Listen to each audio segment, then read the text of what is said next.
2008년 1월 21일 밤 간결에는 주루살이 같은 31명의 무장공비를 또다시 서울에 침투시켜 시내 버스를 파괴하고 다수의 시민을 살해해 우리 31명의 임무는 저 박정희 라이 델리모 어머, 그 영상.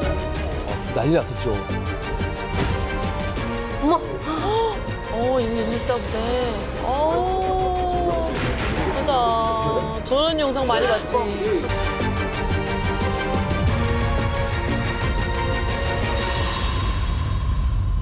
상위의 1% 부대. 근데 그 특수부대의 목적이 박정희 대통령의 암살이었다.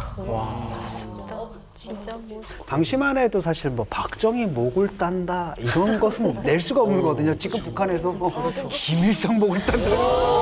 김일성 목을 딴다. 큰일 나죠. 그 얘기가 그냥 나와버린 거예요. 기자회견 중에 확 나와버렸고 그때 굉장히 큰 충격들을 좀 받았고 저는 이제 기억이 나거든요. 그때 아주 어렸을 때인데 아무것도 기억 안 나는데 이거 가지고 막 떠들던 얘기가 나요. 김신조 막 떠들던 기억이 납니다. 그게 그때 당시만 해도 박정희 모가지를 따러 간다는 말은 우리나라에서 국가 원수 모욕죄에 해당할 정도의 금기시 됐던 말이에요. 그때만 해도 박정희 각하. 그리고 그 이후에도 땡전수 때까지 이 대통령에 대해서 굉장히 좀 엄숙하고 지나칠 만큼 엄격한 분위기가 최고조에 달했을 때가 그때인데. 그러니까 지금 시청자분들이 이 말을 들었을 때 체감하는 거랑 다르다는 거잖아요. 다르다는 거죠. 그러니까 약간 폐륜처럼 느껴지는 거야. 그러니까 박정희 가라는 말도 못했고 박정희라는 말도 못했죠. 아니, 사실 지금도 사실은 박정희 전 대통령까지 그럼요. 호칭을 붙여서 하는 것을 더욱더 권유하잖아요, 사회적으로. 근데 그때 당시 이북에서 잡힌 공비가 박정희 목을 따러 왔다라고 하니까 그때 우리 대한민국 국민들이 받았던 충격은 지금 상식적인 선에서 훨씬 더 충격이 컸던 거고. 사람 한 명은 이번에 어떠한 임무를 가지고 내려오는 사람들이에요. 기본 청와대를 중심으로 해가서 청와대 내부에는 박정희 대통령을 따를 거하고 박정희 대통령을 따를 거하고 그다음에 부수가 있는 주요한 간부들을 총살하기 등으로 받았습니다. 그때 이 김신조의 이 발언이 더욱더 우리 사회에 충격을 줬던 건 김일성의 지시로 내려왔던 수많은 간첩 사건 중에서 대한민국 대통령을 암살하러 왔었던 첫 번째 사건이 바로 이 김신조 암살 모의 사건이었고 이건 오죽하면 우리가 교과서에도 실려서 우리 청소년들이 교과 과정에서도 배우는 과정이잖아요.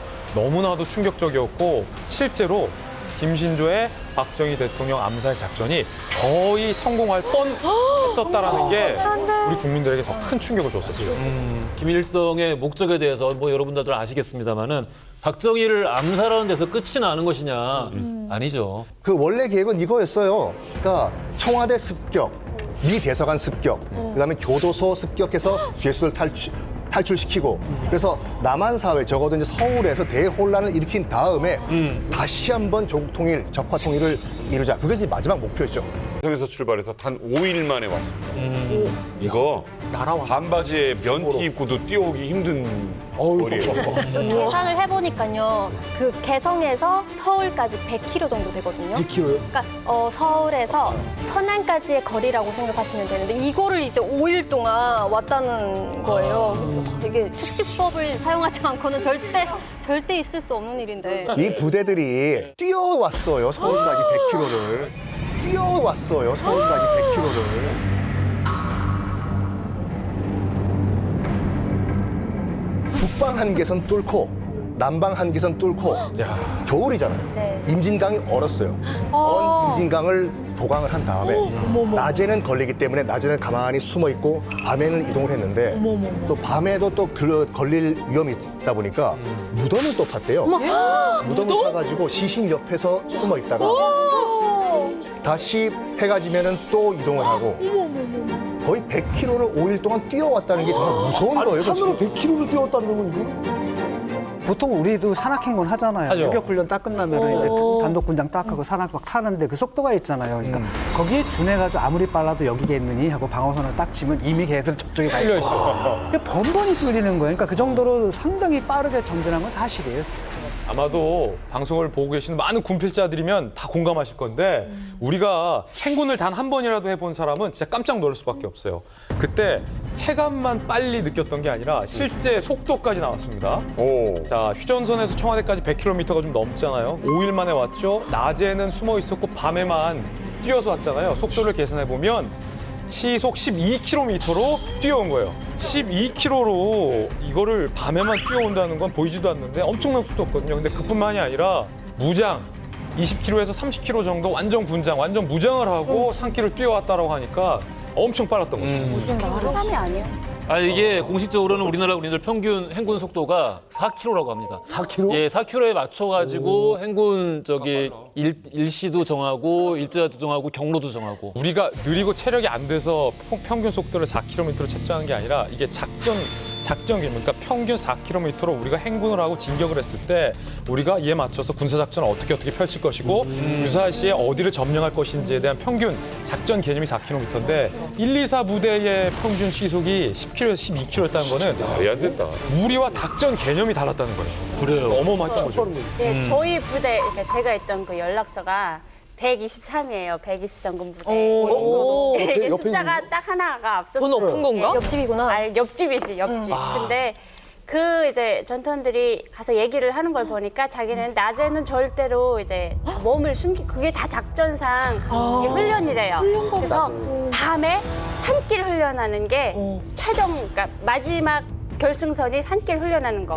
그거를 훈련을 엄청 10년 군복무 전 기간을 하고. 아니 지금 소름 끼치는 게 이말 맞아. 뭐야? 안 보이잖아. 안 보여서 뭐가 있는지. 야간 투시경이 있었겠어요. 아니면 정식 무슨 야 2번 국도로 가자, 3번 그러니까. 국도로 가자. GPS가 있는 것도 아니고. 우리나라는 더 놀라운 건 이 1, 2, 4 부대가 수혜 씨 제 말 맞는지 한번 체크해줘요. 1, 2, 4 부대는 침투할 때 지도를 보지 않는다. 오? OX. 네. O 맞죠? 맞습니다. 지도를 실제로 머릿속에 넣는 훈련이라고 전 취재가 됐거든요. 그리고 대박. 그 지도를 머릿속에 넣고서 실제 침투했을 때 지도와 맞는지를 대조하기 위해서 어디에 가면 어떤 산, 능성, 언덕, 바위가 있다는 것도 머릿속에 모조리 다 외운다는 거예요. 와, 말도 안 돼. 당시 투입된 병력이 19,213명. 이렇게 많이요?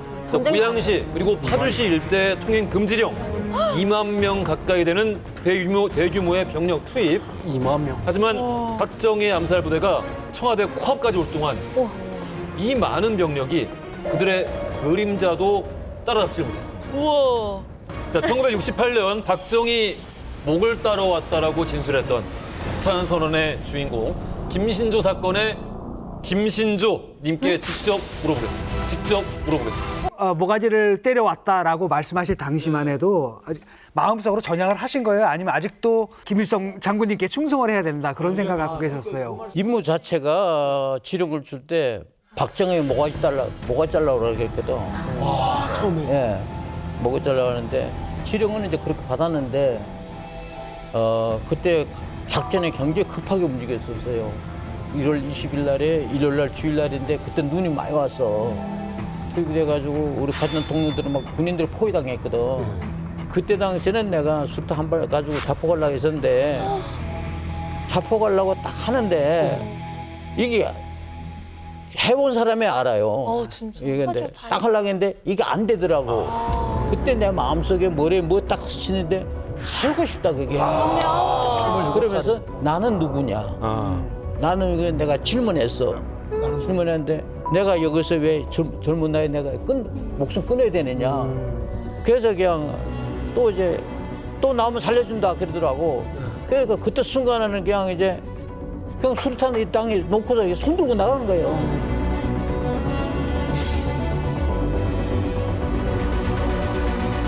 목표가 남한 대통령의 암살이었잖아요. 네. 그때 이제 지령을 받을 당시에 네. 그때 상황 혹시 기억이 나십니까? 그때에 처음에는 언젠가는 그 부대는 내가 난파돼가지고 특수 게릴라전을 한다는 거는 이미 그건 선발될 때부터 알았고 또 훈련 받으면서도 그거 느꼈어. 우선 대한민국에 들어오려고 그러면요 해상 침투고 육상 침투, 공중 침투했는데 내가 육상 침투가 어딘가 하면 문산하고 고양군 일대가 내 라인입니다 이게.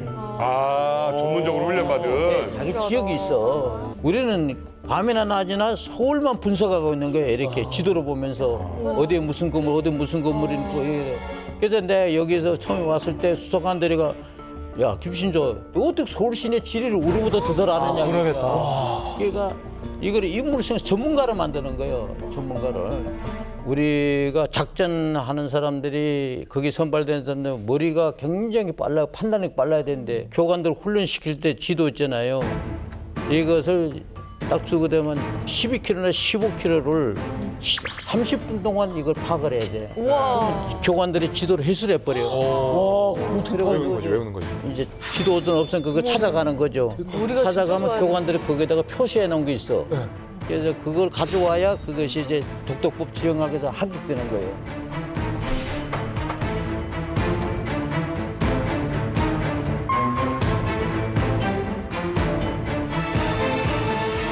한 명이 원래부터 그 팀이었습니까? 예. 그러니까 처음에 그 이렇게 된 아들이가 그 76명이 예, 5계좌가 됐어요. 아, 원래 76 명이 5계좌. 76명이 5계좌를 해가지고 이거는 직접 김일성이 지시한 상임입니다. 그때.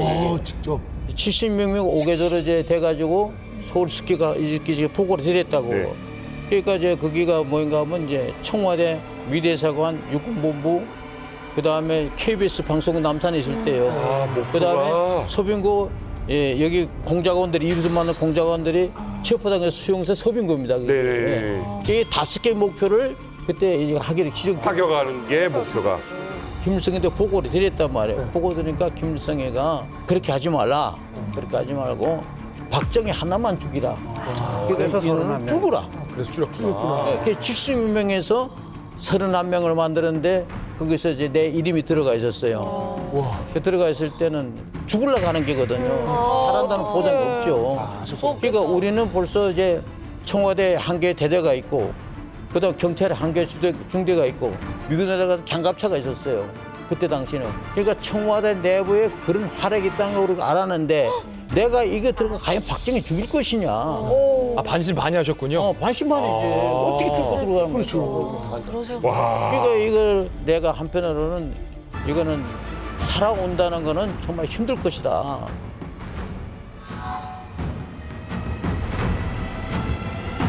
아니 사실 저로트로 보면은 안 걸릴 수가 없는 루트고 개성. 왜냐면 휴전선에 사실 군인도 있고 네. 그리고 검문소들도 있었을 거 아니에요. 네. 그럼 어떻게 빠져나오시죠? 다른 데는 그렇다 치더라도 휴전선에는 이제 남방한계선, 북방한계선 그래가지고 한 겹, 두 겹, 세 겹, 뭐 네 겹씩 그 감시망이 있지 않습니까? 그걸 어떻게 뚫었을까?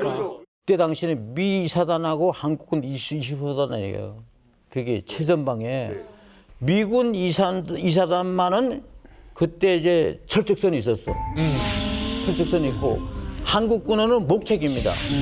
아마 그래요? 60세 이상 된 남자분들은 다 압니다. 이거 군대 생활 한번. 철조망이 아니라. 네. 그러면 왜 한국군이가 아무것도 없는 지역을 뚫고 들어오지 왜 미사단 선택해냈냐? 제일 중에 약점이 뭡니까? 사람이 하는 거거든요. 장비가 하는 게 아니에요. 정신 무너진 사람에게 장비 주면 그건 고출되는 거야. 먼저 사람이거든. 명언이다. 그러니까 미군 애들이 우리나라 와 있는데 미군 이사단 그 최전방 군마군인데 이사단의 장비는 좋은데 자기 나라 아니니까. 내 나라 아니라는 거야. 허술했구만. 회의할 것이다. 내 나라 아니니까 목숨을 바치지 않아. 그거를 우리가 심리전을 이용한 거야. 아까 내가 말씀드린 신고는 되는데 이제 남쪽으로 간다.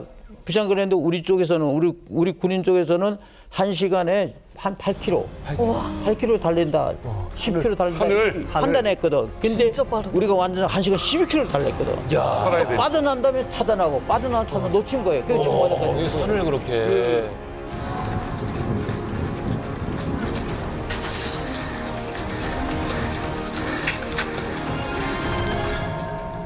음식물은 가방에 넣으셨어요? 먹을 거? 먹을 거는 안 줍니다. 안 줘요? 안 줍니다.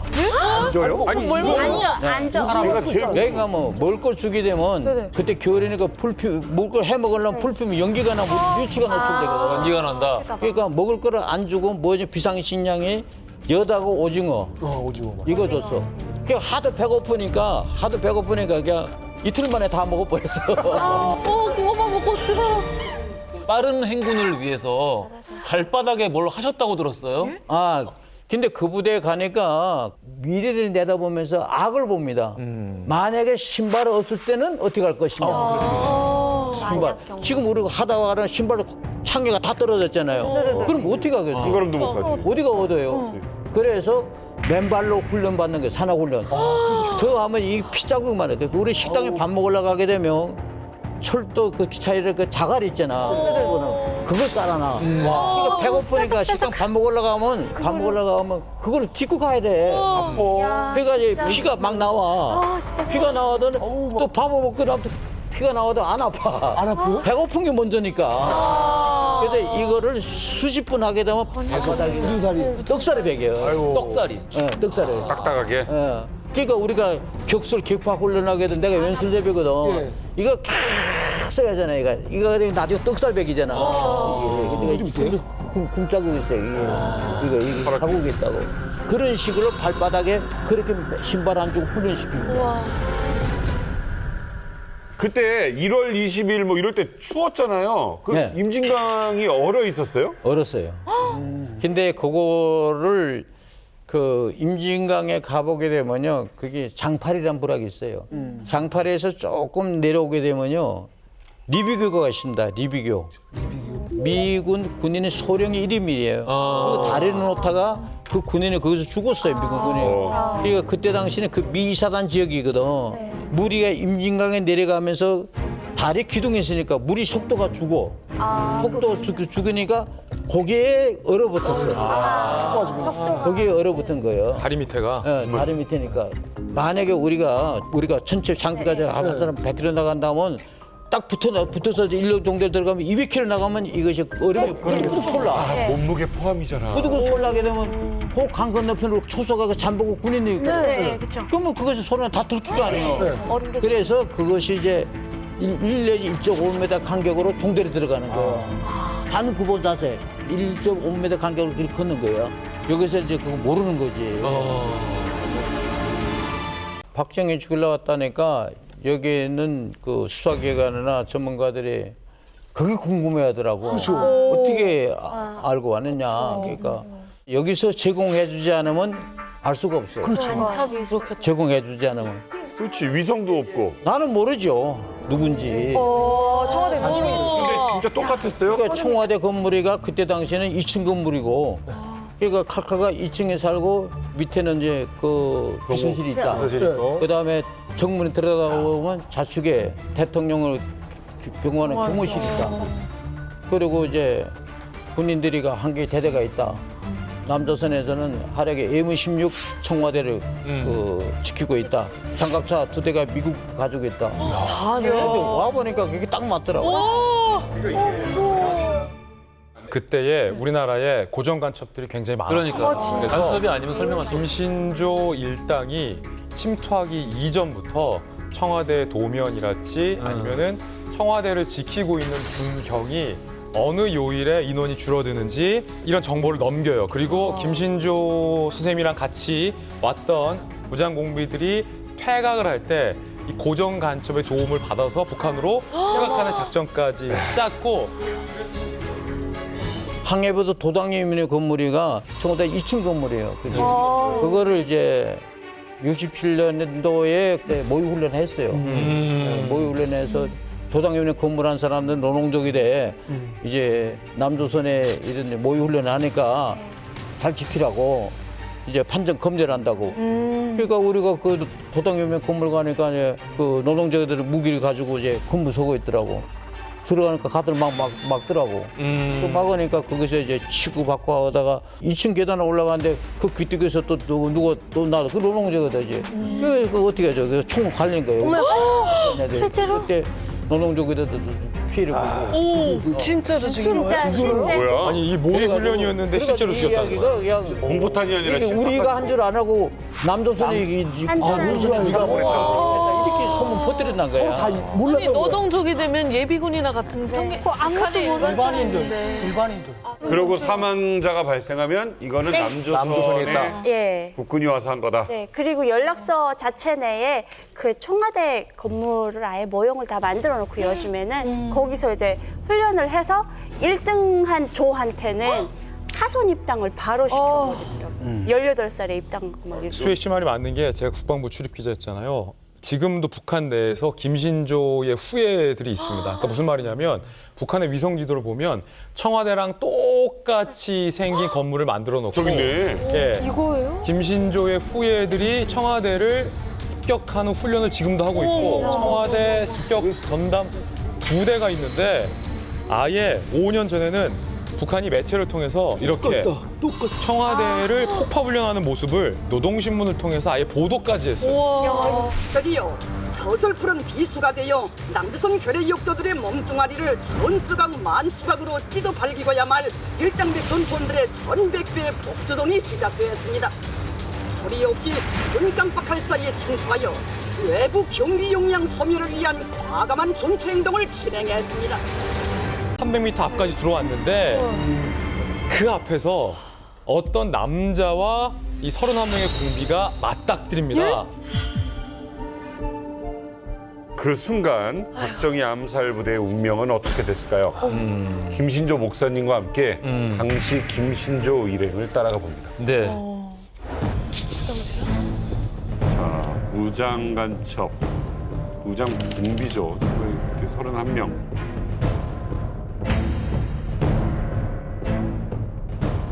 실제 사진이고.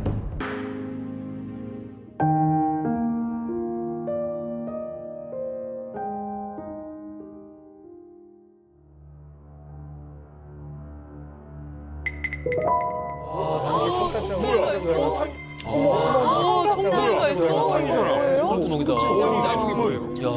이게 총알 자국이라니까. 아, 이렇게 커요? 나무로 봤는데. 저 자국이 뭐예요? 이게 총알 자국이라니까. 아, 이렇게 커요? 총알 자국이? 야, 아직도 남아있구나.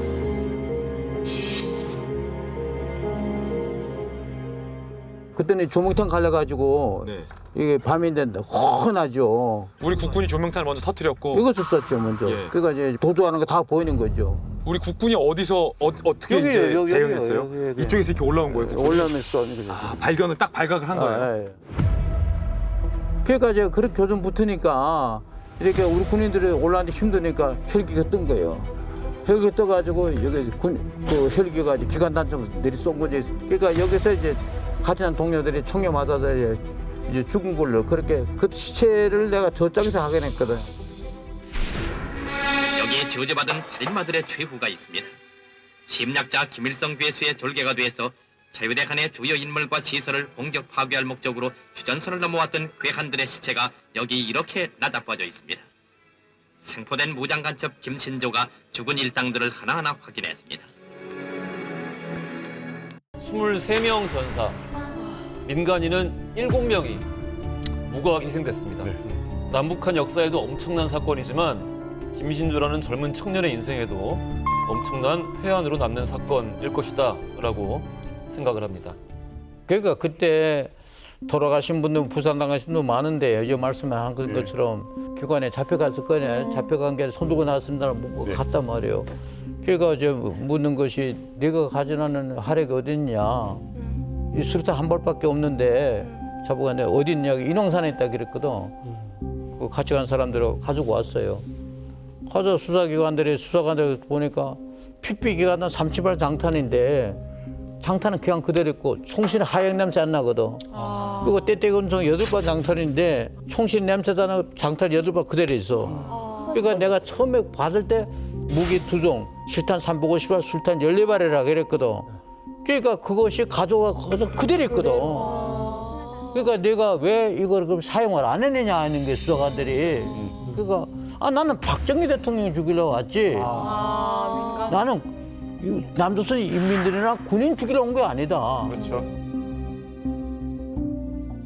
31명의 북한 암살 부대, 목적은 박정희 암살이었지만 실질적인 피해는 이 사건에 연루된 무고한 우리 시민들이었습니다. 결국 따지고 들어가 보면은 남북 분단 때문에 벌어진 비극적인 사건이라고 이야기할 수 있을 것 같습니다. 네. 그때 일행들에 의해 가지고 돌아가신 그 분들에게 한 사람으로서 죄송하고 사과드리고 해서 역사의 비극이니까 나도 한 부분에 지금 이렇게 안고 가는 거죠. 1974년 대한민국 전역에 선출된 생방송. 조국 통일은 반드시 평화적인 방법으로 이루어져야 한다는 것을 다시 한번 뭔 소리인지 모르겠는 거야.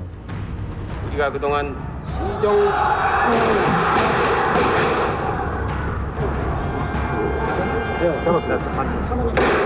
그러니까 이게 이분이야.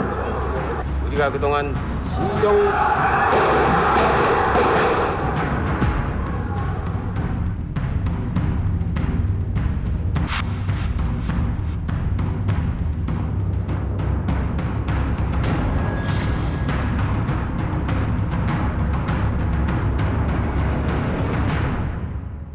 대통령 영부인 유경수 여사가 서거했습니다.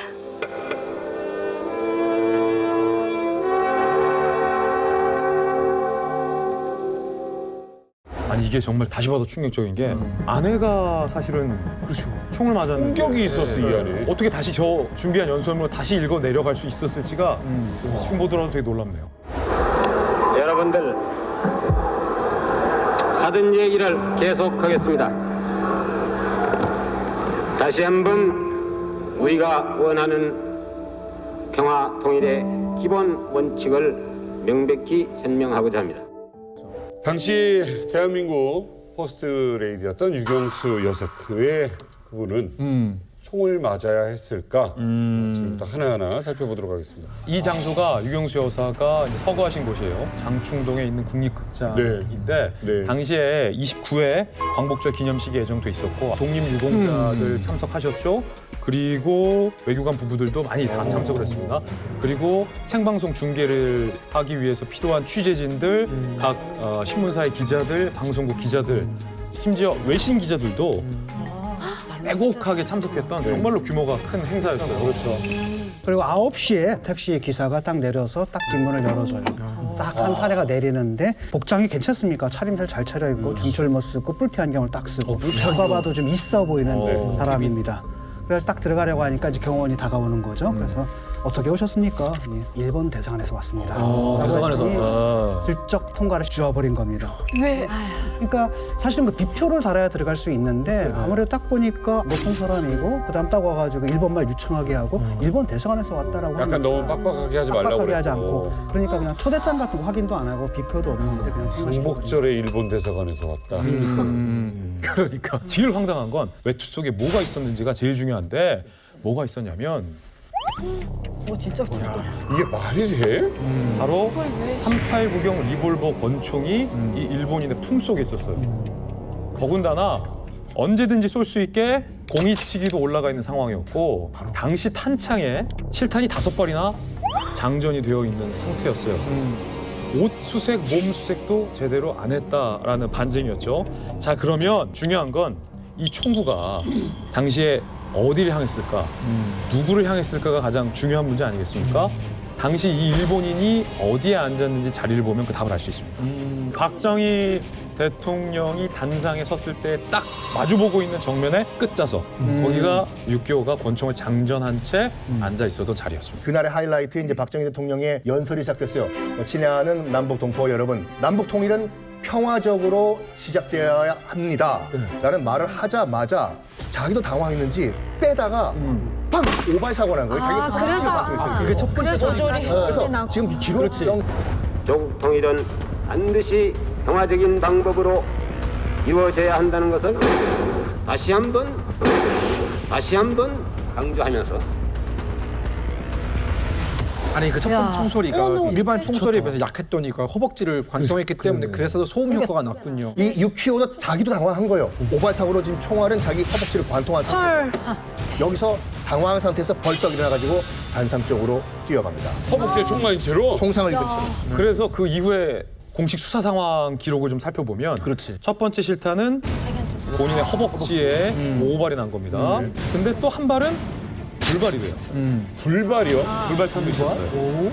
그리고 세 번째 총알은 박정희 대통령이 있었던 단상에 맞습니다. 오, 탄상을 겨눴네. 예. 그리고 다른 한 발은 태극기에 맞았어요.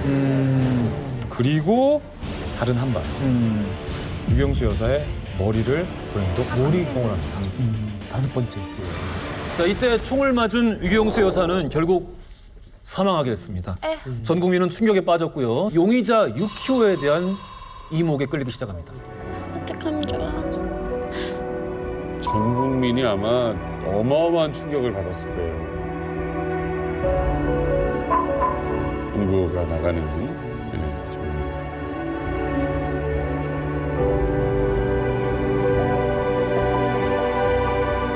박근혜 대통령이 있고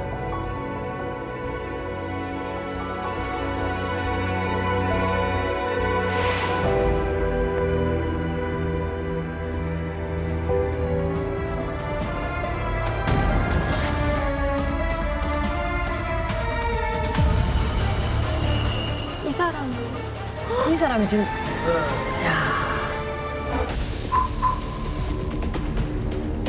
아, 저희가 서울 고등법원이요?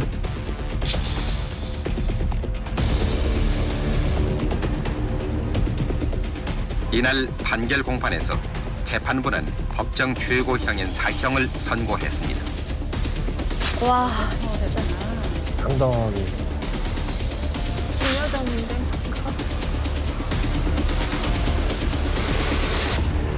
어린 당시 22살의 박근혜 대통령도 보이고 유키오 표정이 그러니까요. 당당하게 들고 난 죄 없다. 내 대의가 옳다라는 거예요. 난 대의를 위해서 저 사람을 죽이러 왔고 그때 난 떳떳하고 이것이 민주화를 위한 일이고 혁명을 위한 길이다. 너무나 당당했던 거죠. 그래서 잡힌 다음에는 나는 떳떳해. 다 인정할 테니까 나 빨리 죽여줘. 이렇게 얘기를 했어요. 물론 사형 판결을 받아요. 상대적으로 굉장히 빨리 형이 집행됩니다. 그해. 자, 그런데 여러분 여기서 반전이 있습니다. 사형을 당한 이는 유키오가 아니었습니다.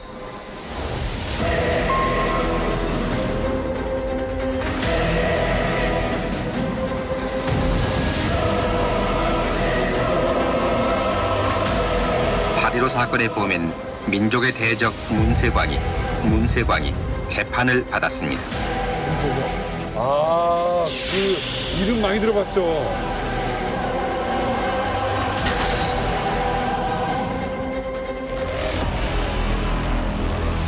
그리고 유키오라고 이제 불렀던 이 사람이 그냥 아예 일본인이 아니었던 거네요? 오사카에서 태어난 제일교포였어요. 이제 우리 이름은 문세광이고 이제 일본 이름은 난조 세이코라는 제일교포 2세인데 근데 그러면 이 문제 요시이 유키오는 누구냐? 애인 여자친구가 있었는데 이 여자친구가 또 유부녀예요. 근데 그럼 유부녀니까 남편이 있겠죠. 네. 그 남편 이름이 바로 요시 유키오였어요. 오 마이 갓. 그래서 공범인 거죠, 여자친구가. 내가 이런 일이 있어가지고 한국을 좀 들어가야 되는데 네 남편 신원 좀 내가 좀 도용 좀 하자. 그래가지고 위조 여권을 만들었다고 해요. 문세광은 국적이 남한이에요. 그렇죠. 국적입니다. 여권도 위조 여권으로 들어오는 것도 좀 이상하고 사실 더 중요한 건 이 총은 또 어디서 났는지. 문세광은 오래전부터 이 범행을 준비해 왔었다. 그러니까 오사카 소재 파출소에서 훔친 총입니다, 이 총이. 범행이 일어나기 한 달 전 벤치로 오사카 소재 파출소 뒷문 자물쇠를 따요. 야, 벤치로. 간땡이가 진짜. 따고 고무장갑을 껴요. 어머? 지문을 안 남기려고. 남기려고. 그다음에 총기가 보관돼 있는 사물함 있잖아요. 거기서 총 2정을 훔칩니다. 그리고 실탄 10발도 함께 훔쳐요. 그래서 총기 한 정은 본인의 집 천장 위에 숨겨놓고 다른 한 정의 총만 갖고 우리나라로 몰래 들어온 거죠. 자, 그럼 여기서 대한민국이 어떻게 들고 오냐. 너무 깜짝이야. 말이 돼, 권총을 제대로 가져오는 게? 그러니까 또 비행기 타고 들어왔어요. 그리고 어머 비행기 타고. 비행기를 탔는데 검색대 안 걸려요? 안 걸렸어요. 이때는 가능하지. 어떻게 했냐? 옛날 라디오 있잖아요. 트랜지스터 라디오. 요만한 거. 트랜지스터 라디오 겉에만 남겨두고 안에 있는 부품, 자석하며 전선을 다 빼버린 거예요. 그다음에 요거를 빈 껍데기 라디오 속에 숨겨서 짐에 넣어서 왔는데 그때까지만 하더라도 물품을 검사할 때 엑스레이로 검사하는 게 아니라 가방을 열어서 육안으로 보는 시스템이었는데 검색대가 없었다고요? 엑스레이를 안 썼어요. 엑스레이가 없었어요. 그러니까 보니까 그냥 라디오니까 통과를 시켰던 거죠. 굳이 까보진 않는 거지. 이렇게 들고 흔들어만 봤어도 그러게 똘록똘록. 23살이 혼자 할 수 있는 계기인가요, 이게? 이때 문세광의 배우로 지목이 된 세력이 있었습니다. 시크릿 코드, 조총련. 이만감에서도 많이 언급. 그렇죠. 여러 가지 사건에 좀 끼어 있어요. 조총련이 정확하게 어떤 거예요? 제1번 조선인 총연합회 이게 정식 명칭이고 이걸 줄여가지고 조총련이라고 합니다. 일본 사람들은 그냥 총련, 소렌이라고 이제 부르더라고요. 일본 내 이제 제1동포 단체가 2개가 있는데 국적에 따라 달라집니다. 예를 들어 조총련 소속은 국적이 조선이에요. 북한이고요. 민단 소속의 교민들은 대한민국의 국적인 거죠. 민단. 아니 그러면은 이 문세광도 조총련이었나요? 라고 많은 분들이 생각을 하시죠. 그러니까 원래는 민단 소속 청년이었어요. 1972년 그 7월 4일에 남북 간의 그 7.4 공동성명이 나오지 않습니까? 일본에서도 어떤 일이 있었냐면 민단과 조총련이 단합대회를 했어요. 단합대회를. 그럼 당연히 이제 민단 소속이었던 문세광도 갔겠죠. 단합대회를 한다니까. 이 김호령이라는 그 이 조총련 간부가 딱 본 거죠. 문세광. 저 친구 괜찮은 것 같아서 찝은 거예요. 김호령이라는 그 조총련 간부가. 남북 간의 화해 분위기도 있고 한데 우리 인형을 떠나가지고 조총련과 민단 떠나서 우리 친하게 지내자. 그래서 친분을 유지하기 시작했대요. 서서히 세뇌를 하면서 조총련계로 끌어들였다라고 하죠. 이게 전형적인 북한이 사람을 포섭하는 방법입니다. 조심해야 돼요. 우리 이념을 떠나서 친하게 지내자. 이 말 북한 쪽 사람들이 얘기하면 조심해야 됩니다. 예. 문세광이 전형적으로 포섭 및 세뇌를 당한 케이스고 중요한 건 조총련이 문세광에게 박정희 대통령 암살을 지시했습니다. 이건 문세광도 본인이 직접 진술한 바에 따른 거예요. 당시 수사 결과를 보면 그 유명한 일본과 북한을 오가는 배 망경봉호에 문세광이 올라타서 북한에게 직접 지시를 받았다라고 기록이 돼 있고요. 결정적으로 조총련이 스스로 펴낸 60년 활동 일지라는 조총련 결과 보고서 책이 있습니다. 당시에 문세광이 유경수 여사 저격한 사건의 수사를 조총련이 총력으로 방해한 걸 스스로 업적으로 기록을 해놨습니다. 그러니까 뭐 조총련 스스로도 다 성토를 한 셈이죠. 자, 영부인 암살 사건 배우로 우리가 지금 문세광 이야기를 들여다보고 있잖아요. 그런 문세광 사건의 또 다른 배우로 또 지목이 되고 있는 단체인데 상당한 자금력이나 또 지금 힘도 막강할 것 같고. 이거 나는 이 돈 어디서 내는 거죠? 자금력. 그러니까 그 조사를 보니까 이제 문세광도 조총련으로부터 자금을 받았다라는 것이 이제 밝혀졌는데 얼마를 받았을까? 2번 받았는데 한 번 50만 엔, 두 번째는 80만 엔. 합이 130만 엔이잖아요. 그러니까 지금 환율로 봤을 때는 공이 하나 더 붙어가지고 1,300만 원이지 않습니까? 엄청난 돈을 받은 거예요. 엄청난 거예요. 와. 북한 전문 연구기관의 발표에 따르면은 1980년대 조총련 그 본부 자체만 가지고 있던 그 자산의 규모가 1조 원대요. 1조 원. 네. 90년대부터 지금까지 조총련이 축적한 자산 규모가 무려 75조. 75조에 이르고 조총련이 북한을 향해서 1년에 보내는 금액이 몇천억 원에 달한다. 북한의 1년 그 예산 규모가 한 9조에서 10조? 9조 북한의 정도예요. 1년 총예산. 네. 근데 그 중에 몇 %는 조총련이 보내는 금액으로 충당을 합니다.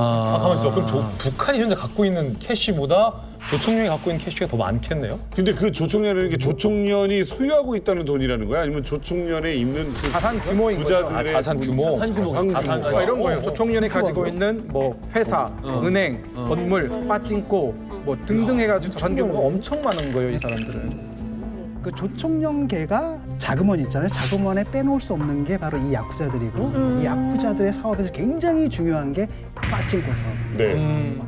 근데 이제 제가 꼭 이 말씀을 드리고 싶은데 이제 조총련 이퀄 야쿠자냐? 네. 그거는 절대로 아니고요. 네. 그렇게 재래교포들의 삶이 정말 너무 힘들었어요. 60년대, 70년대 그때부터 시작해서 그 예를 들면 일본에서 어디 취직을 하려면 이력서를 써야 되잖아요. 이력서 안에 반드시 국적란이 있어요. 근데 거기에 조선 또는 한국 이렇게 쓰면 취직 자체가 정말 어려웠던 시절이 있었습니다. 지금은 정말 많이 좋아졌죠. 그래서 이제 어둠의 세계로 빠지는 사람들이 자연적으로 또 많았고 그런 배경을 꼭 잊지 않으셨으면 하는 바람이 있고요. 예. 조총련이라는 곳은 없어지지는 않겠죠. 그렇죠. 쉽게 무너지지는 않을 거고 북한은 조청년을 어떻게 보면 한때는 ATM 마신이라고 현금 인출기잖아요. 예. 김정은이 조청년에 대한 애착, 집착도 대단하다고 들었습니다. 아니, 아무튼 이건 뭔가 조청년은 김정은 정권에도 좀 필요하잖아요. 필요하죠. 그러니까 일본과의 외교 창구 역할도 사실은 조청년이 톡톡히 해내고 있고 그리고 북한이 직접적으로 하기 어려운 말들을 이 조선 신보라든가 이런 조청년계 언론들을 통해서 할 때도 있거든요. 막 북한이 노골적으로 하기 어려운 말을 이제 조선 신보가 받아가지고 한국 정부나 이런 다른 언론을 상대로 이렇게 비난하는 성명을 내거나 할 때 보통 사용되는 게 조선 신보잖아요, 사실은. 그렇기 때문에 김정은에게 있어 조청년은 반드시 필요한 존재다. 그래서 조청년이 어려울 때는 김정은이 또 엄청나게 많이 지원을 해줬어요. 그러니까 조선학교가 어렵다라는 얘기를 조청년들도 할 거 아니에요. 어렵다. 좀 조국이 좀 도와줘야겠다라고 하니까 김정은이 오늘 지원을 해줬는데 그 액수가 5천억 원이 넘어요. 그래요? 장학금으로 그러니까 장학금 명목으로 지출된 금액이 제가 알기로는 5천억이 이 상황에서 조청년 쪽에서? 아니요. 조청년이 준 게 아니라 김정은이 조청년을 지원한다고. 조선학교 어려우니까 니네 이거 받고 지금 조청년이 사멸해 가고 있다니까. 어떻게 보면 그 조선학교의 명맥을 이어가는 것도 있지만 자신의 어머니 고영이가 제일교포기 때문에 김정은한테는 어떻게 보면 조청년이라는 그 단체가 되게 특별한 단체인 것 같아요. 박정희 전 대통령을 사살한 범인 중앙정보부장 김재규. 박정희 대통령은 생전에 밑에 있는 사람들한테 거의 대부분 존대를 했어요. 존대를 반드시 이렇게 사용을 했는데 단 한 사람 김재규한테는 그걸 안 했어요. 김재규한테는 야 재규야. 아 이거 의미 있지. 그러니까 그만큼 가까운 동생이고 또 그만큼 좀 친밀한 관계였기 때문에 아무래도 이제 주변의 충격이 더 클 수밖에 없었죠. 와, 엄청 가까웠나 봐요. 김재규라는 사람이 이제 원래 군인이죠. 그러다가 1976년에 이제 중앙정보부장이 되거든요. 그 중앙정보부는 유신 권력의 정말 핵심이죠. 핵심의 심장보고 최측근이었는데 뭐가 이제 문제가 되냐면은 중앙정보부가 이제 신뢰를 잃어요. 그리고 나서 권력이 어디로 넘어가냐면 경호실로 넘어갑니다. 그때 그게 차지철이라는 사람이거든요. 근데 차지철이라는 사람이 굉장히 인격적으로 좀 문제가 많고 건방지고 이런 사람입니다. 근데 김재규가 그때 이제 뭐였냐면은 유신 독재의 마지막이거든요. 그래서 이제 부산 마산에서 막 소요가 일어나고 그러는데 내려가 본 거예요. 딱 봤더니 심상치 않거든요. 네. 심상치 않고 와가지고 보고를 한 겁니다. 각하 이래서는 더 이상 안 됩니다. 라고 하는데 차지철이 옆에서 뭐라 그랬냐면은 까떡없습니다. 캄보디아에서 300만을 죽여도 끄떡없는데 이렇게 얘기를 하는 거예요. 그러니까 이 사람이 이제 이 말을 듣는 순간에 결심을 해가지고 안 되겠다 싶어가지고 총을 쐈죠. 저도 사실 이게 영화로 봐서 아는데 남산의 부장들이라고 이병헌 씨가 역을 맡았었죠. 김재규 역을. 제발 각하 정신 좀 차려주시오. 미쳤네. 너 너무 건방져 이 새끼야. 왜 이래? 뭔 짓이야?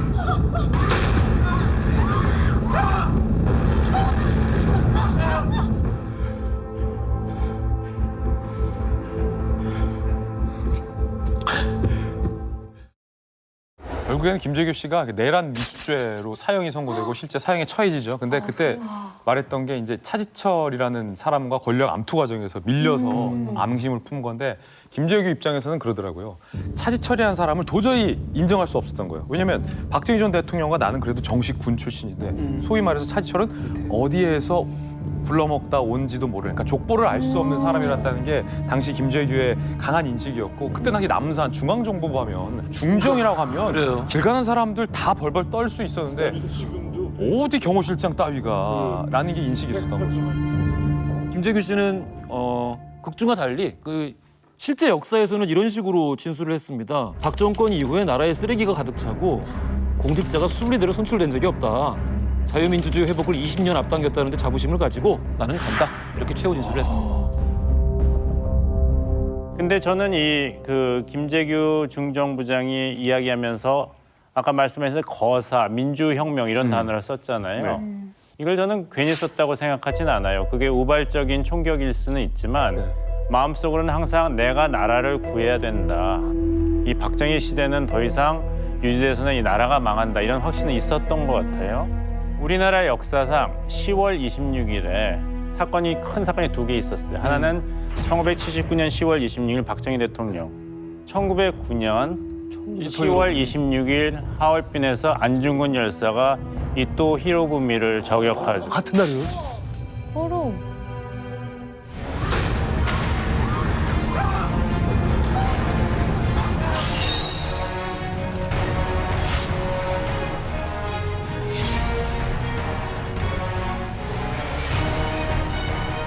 거사, 민주혁명, 영웅이라는 생각을 김재규가 하지 않았을까. 그래서 다른 날도 아니고 10월 26일에 야수의 마음으로 유신의 심장을 씌웠다.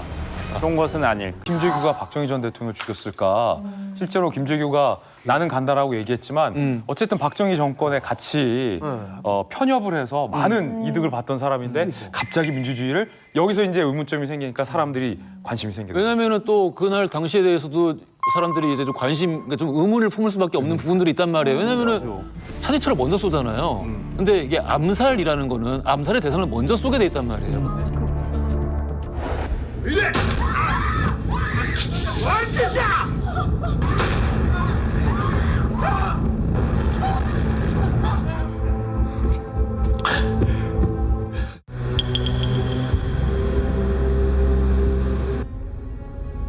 부장님, 어디로 갑니까? 남산입니까? 6번입니까?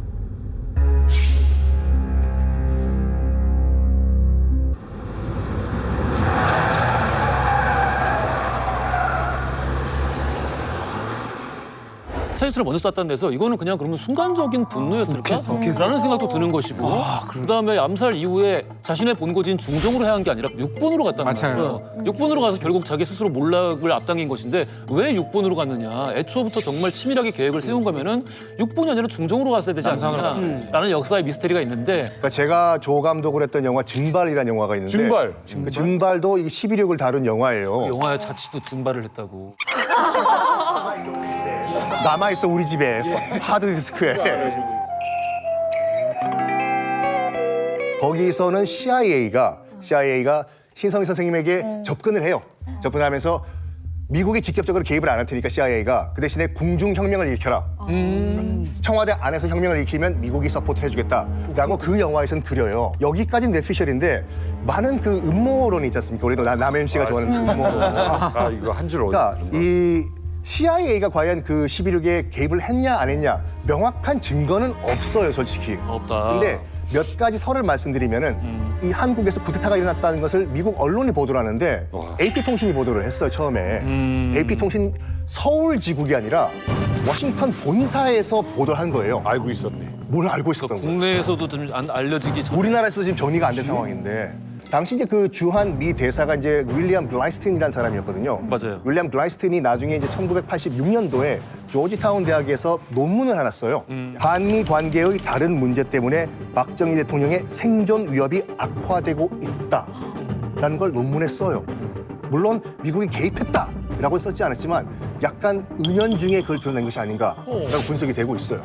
북한에서요, 그 민족과 운명이라는 드라마가 있어요. 거기 보면은 방금 미국에서 하셨다 했잖아요. 근데 거기서 김재규가 총을 쏘고 나와서 김재규한테 너 어떡하냐 하니까 김재규가 하는 말이 괜찮아, 내 뒤에는 미국이 있어. 이런 장면이 나오거든요. 박정희!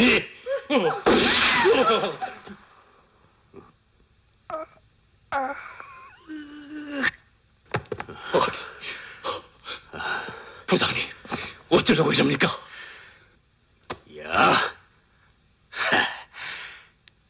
걱정 마라. 내 뒤엔 미국이 있다. 미국이. 중앙정보부장이잖아요. CIA가 뭡니까? Central Intelligence Agency. 중앙정보국이잖아요. 그러니까 김재규와 CIA 사이에 사실은 교류가 굉장히 빈번했다라고 확인되고 있어요. 그리고 더군다나 과연 그때 미국에서 먼저 어떻게 알았겠느냐라고 했지만 CIA가 서울의 한복판에 들어와 있었거든요. 미 대사관에? 네. 광화문 한복판에 들어와 있었기 때문에 사실 우리 언론보다도 그때 당시 CIA가 우리 돌아가는 사정에 대해서 잘 파악할 수 있었고 CIA와 평소 굉장히 커뮤니케이션을 잘 해오던 김재규가 쿠데타를 모의했다? 그러면 이 뒤에 충분히 방금 봉 교수님 말했던 CIA의 귓속에다가 입김을 불어넣는 이런 게 충분히 있었을 수 있다는 거죠.